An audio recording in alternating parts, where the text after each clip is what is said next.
घ्यायचं आहे साहित्य. सर्वात आधी आपण खोबरं भाजून घेऊया. चला मग सुरुवात करूया मंडळी.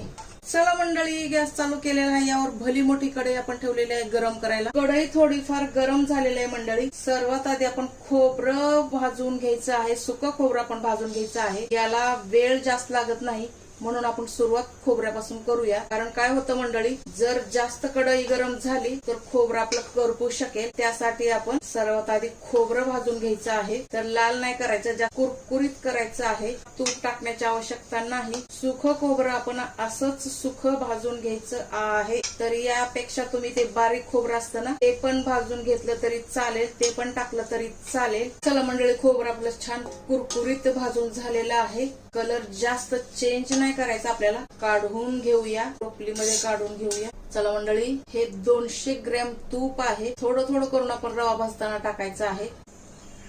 तूप थोडंफार गरम झालं की आपण हे बदाम काजू पिस्ते बारीक बारीक कापलेले टाकायचे आहे. पण आपल्याला कलर नाही चेंज करायचा आहे, फक्त कुरकुरीत करून घ्यायचं आहे. मंडळी, आपण हे काढून घ्यायचं आहे. खोबऱ्यावर नको काढूया, कारण खोबरं आपलं सॉफ्ट होईल हा पदार्थ टाकल्याच्या नंतर. कारण यामध्ये तूप आहे ना ऑलरेडी, त्यासाठी आपण हे दुसऱ्या भांड्यामध्ये काढायचं आहे मंडळी. तो सर्व काढून घेतलेला आहे. यामध्ये आणखी थोडस तूप टाकूया आपण, आणि रवा आपण ह्या गरम गरम तुपामध्ये छान भाजून घेऊया.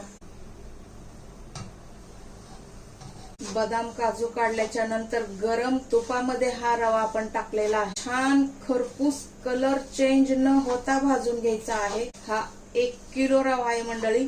यासाठी आपण भली मोठी कढाई घेतलेली आहे. साधारण 7 ते 8 मिनिट लागतील मंडळी आपल्याला हे भाजण्यासाठी. ह्याला थोडी धैर्य किंवा पेशन्सची आवश्यकता आहे. हा पदार्थ बनवताना व्यवस्थित नीट बनवला, खायला पण स्वादिष्ट लागेल. एक सारखं फिरवत राहायचंय मंडळी. जरा जरी आपला डोळा चुकला किंवा टाइम चुकला, खाली लागू शकतं, हे पण लक्षात ठेवायचं. थोडं भाजत आला की आपण हे राहिलेलं तूप टाकायचंय मंडळी. तर या पदार्थासाठी आपण 200 ग्रॅम तुपाचा वापर केलेला आहे. तुपामुळे काय होतं, हा पदार्थ थोडा मॉइश्च राहतो आणि भाजताना खाली चिकटत नाही. मेन म्हणजे करपत नाही. सुका रवा जर आपण भाजला तर लगेच खाली लागू शकतो. यामुळे काय होतं, खाली लागत नाही आणि छान भाजला जातो एकसारखा चारी बाजूने.